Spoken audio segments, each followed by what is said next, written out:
আসসালামু আলাইকুম সবাইকে। কেমন আছেন সবাই? আশা করি সবাই ভালো আছেন। আজকে আপনাদের সাথে শেয়ার করতে যাচ্ছি বেকারি স্টাইলের বিস্কিট পিঠা। কিভাবে ১০ মিনিটে ঘরে বেকারি স্টাইলে বিস্কিট পিঠা বানাতে পারবেন, তাই আজকে আপনাদের দেখাবো। চলুন মেইন রেসিপিতে চলে যাওয়া যাক। বিস্কিট পিঠা বানানোর জন্য প্রথমে আমরা ২ কাপ পরিমাণ ময়দা, ১ কাপ থেকে কিছু কম পরিমাণ সুজি নিয়ে নিব। তারপরে ১ কাপ চিনি, ৩টি ডিম গুলিয়ে দিব আর পরিমাণ মতো লবণ ভালো মতন মিক্স করে নিব। মিক্স খুব ভালোভাবে করতে হবে, তাহলে কিন্তু পিঠাটা খেতে খুব মজা লাগবে। আর এই পিঠাটা কিন্তু বিকালে খেতে খুব মজা লাগে। এটা আমার খুব পছন্দের একটা পিঠে। এই তো দেখেন কি সুন্দর মিক্স করে নিলাম। সুন্দর করে গোল করে চামচ দিয়ে ডিজাইন করে নিব।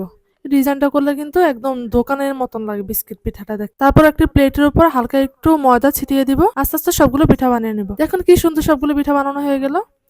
এবার ভেজে নেওয়া পালা। এই তো কড়াই বসিয়ে দিলাম। একদম মৃদু আঁচে বিস্কিটগুলো ভাজতে হবে, তাহলেই কিন্তু দেখবেন যে খুব সুন্দর ফুলে এক একটা বড় সাইজ হয়ে গেছে। বিশ্বাস করেন এই পিঠাটা এত মজা, বাজারে বিস্কিটকেও হার মানাবে। এটা আস্তে আস্তে ভেজে নেব। যখন একদম ব্রাউন কালার চলে আসবে, তখনই ভাববেন বিস্কিট পিঠা রেডি হয়ে গেল। আপনার পছন্দ অনুযায়ী কড়া ভাজা করতে পারেন, হালকা ভাজা করতে পারেন।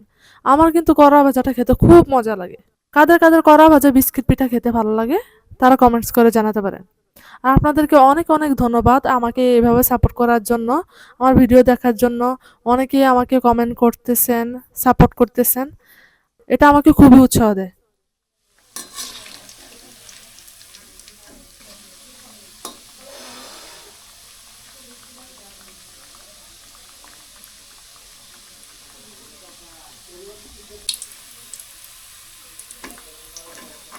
এই তো রেডি হয়ে গেল আমার বিস্কিট পিঠা।